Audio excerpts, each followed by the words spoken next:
I don't know when it all started.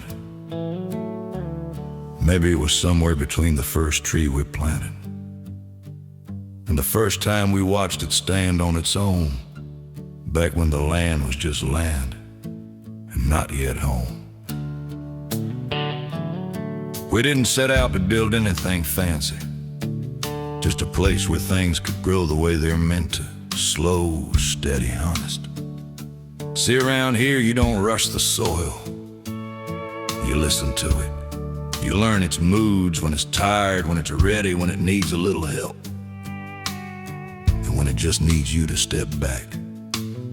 So we started small, a few seeds, a little faith, a whole lot of work, and over time, those seeds turned into something more than crops. They turned into shade, into food, into life. You walk these paths now, through the food forest, past the ponds, hear the birds instead of traffic. See the wildlife moving like they belong here.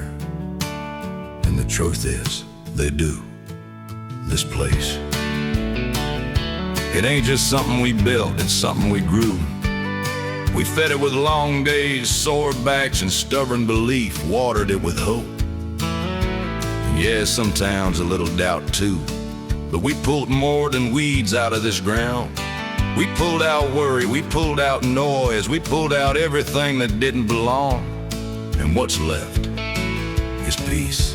Now I look around at what we've made here, what we've protected, what we've passed on. And I think about tomorrow.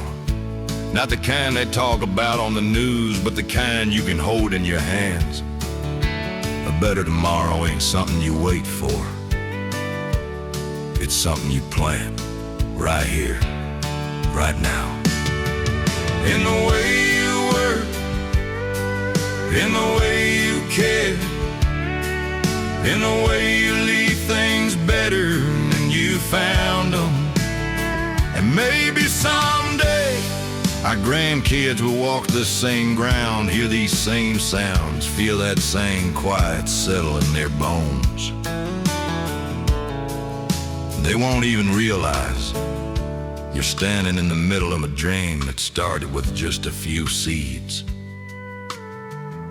and a couple people who believed it was worth growing.